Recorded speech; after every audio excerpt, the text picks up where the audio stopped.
Hello guys. आप सब कैसे हैं?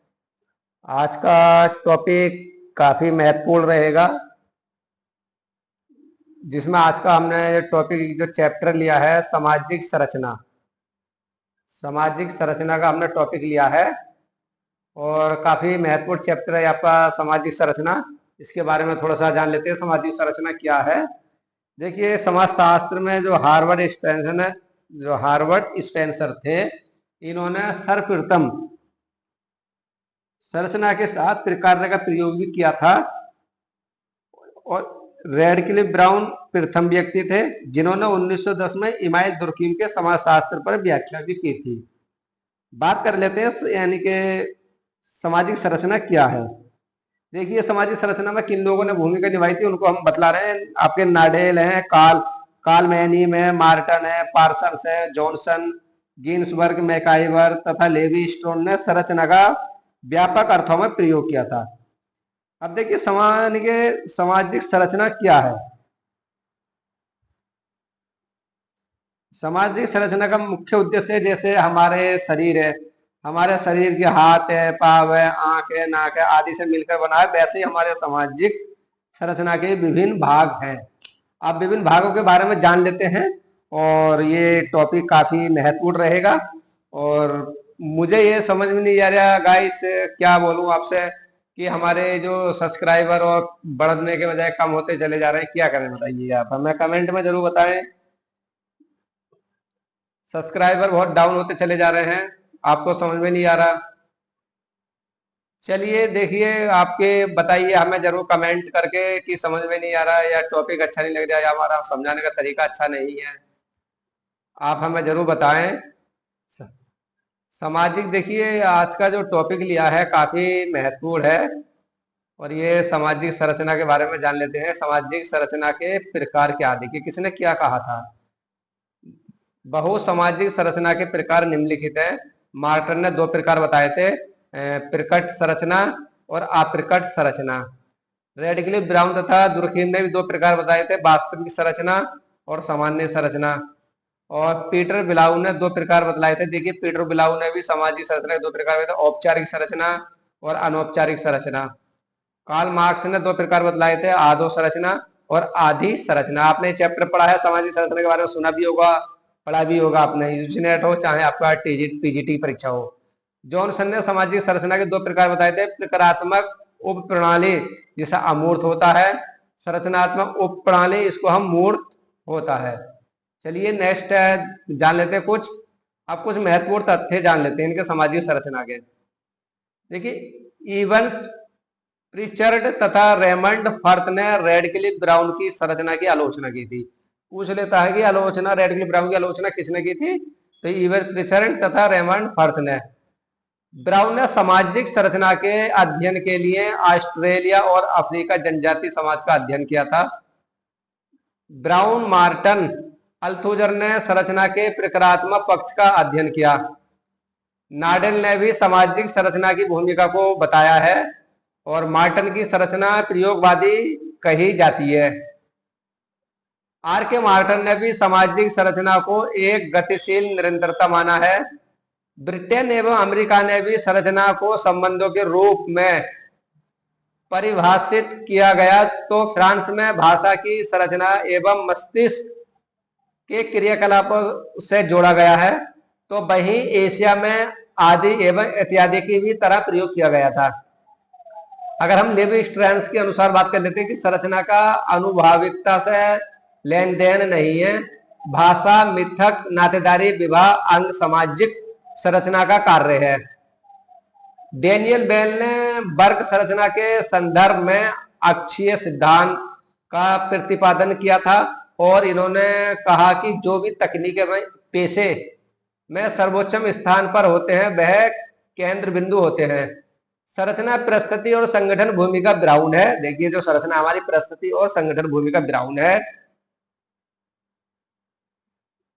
पुनः जन्म मित संरचनावाद की जो अवधारणा दी थी पीटर ब्राउन ने कहा था, और संरचनाकरण का जो परिभाषा है गिडिंग्स की है, और संरचनावाद की जो शब्द कहे थे लेवी स्ट्रॉन्स ने, और संरचनात्मक तनाव सिद्धांत ये किसके विचार थे, नील स्पेंसर के हैं। अनुकूलनशील कार्य की अवधारणा मेरियन जे लेवी है। सामाजिक संतुलन की अवधारणा पेरेटो की है।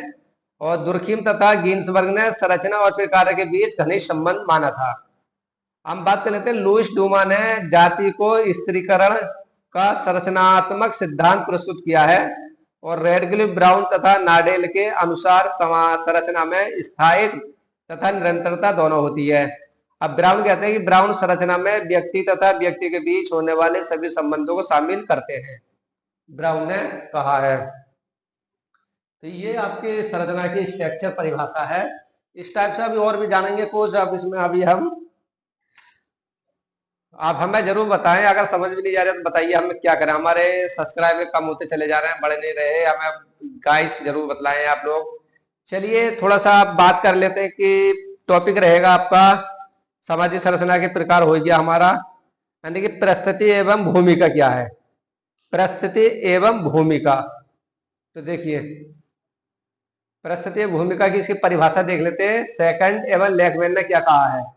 सेकंड एवं लेखमैन ने कहा है के अनुसार कहा है कि परिस्थिति समूह अथवा व्यक्तियों के वर्ग द्वारा अनुमानित किसी भी व्यक्ति का मूल्य है। किसने कहा था, सेकंड एवं बकमैन ने।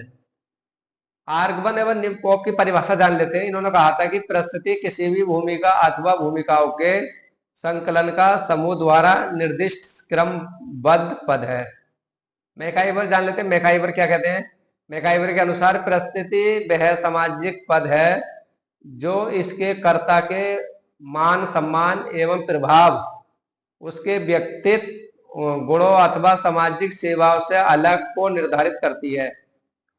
डेविस क्या कहते हैं, देखो डेविस के विचार जान लेते हैं। डेविस ने परिस्थिति की विशद परिभाषा दी है। वह कहते हैं, उन्होंने लिखा कि वह लिखते हैं परिस्थिति सामान्य संस्थात्मक व्यवस्था के समग्र समाज द्वारा मान्य एवं समर्थित पद है जो विचार पूर्वक निर्मित ना होकर सहज विकसित एवं लोकाचार तथा लोक रीतियों पर आधारित होती है। मार्डी डेंटल एवं मैना सेंची कहते हैं के अनुसार कहते हैं परिस्थिति सामाजिक समुदाय में वह पद है जिसके साथ सम्मान चिन्हों एवं क्रियाओं का प्रतिमान संबंध होता है। गिन्सबर्ग क्या कहते हैं। गिन्सबर्ग के अनुसार परिस्थिति किसी भी सामाजिक समूह अथवा संकलन में अन्य व्यक्तियों के अन्य पदों के सापेक्ष में पद है। मजुमदार क्या कहते हैं। मजुमदार के अनुसार परिस्थिति का अर्थ है समूह में व्यक्तियों की स्थिति, पारंपरिक दायित्वों एवं विशेष अधिकारों, कर्तव्यों तथा अधिकारों के सामाजिक ताने बाने में उसके पद से क्रिया करना। मजुमदार की परिभाषा है। और लेपियर की परिभाषा जाने तो लेपियर ने लिखा है कि सामाजिक परिस्थिति साधारण व्यक्ति की समाज में स्थिति समझी जाती है।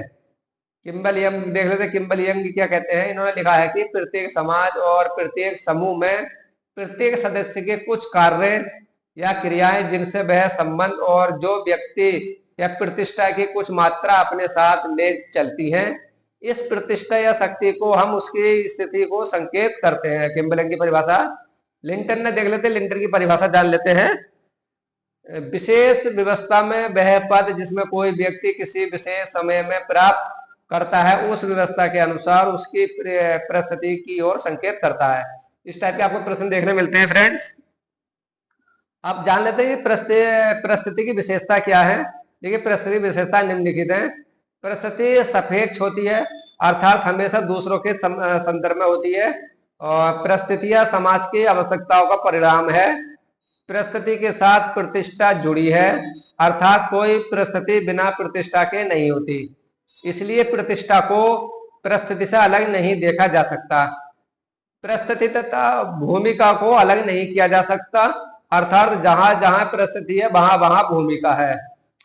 परिस्थिति समाज के स्त्रीकरण की सूचक है, अर्थात कुछ लोगों की स्थिति निम्न तो कुछ की उच्च होती है।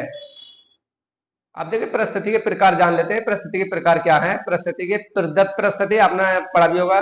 देखिए जब समाज व्यक्ति इच्छा को ध्यान में रखकर व्यक्ति को एक पद प्रदान कर देता है तो उसे ही हम प्रदत्त परिस्थिति कहते हैं।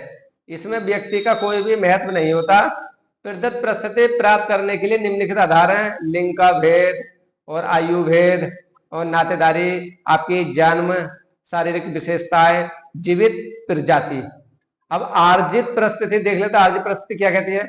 आर्जित परिस्थिति व्यक्ति अपनी योग्यता से प्राप्त करता है। आपने देखा ही होगा यार, प्रश्न आते हैं जैसे आपकी शिक्षा है, व्यवसाय, राजनीतिक सत्ता, विवाह, उपलब्धियां और आपका संस्कृति विशेष, टीवी, कूलर और पितृत्व एवं मातात्व क्या है? आर्जित परिस्थिति है। इन्होंने कहा कि ये अपनी योग्यता के अनुसार ही प्राप्त करता है। देखो व्यवसाय भी क्या आदमी कोई करेगा जिसके पास जैसा उसका पैसा होगा या उसकी आय होगी उसी के हिसाब से तो वो व्यवसाय करेगा। शिक्षा भी वैसी है, अच्छी शिक्षा होगी तब अच्छे स्कूल में अपने बच्चों को पढ़ाओगे लिखाओगे। तो ये चीज हमारी क्या है? आर्जित परिस्थिति है।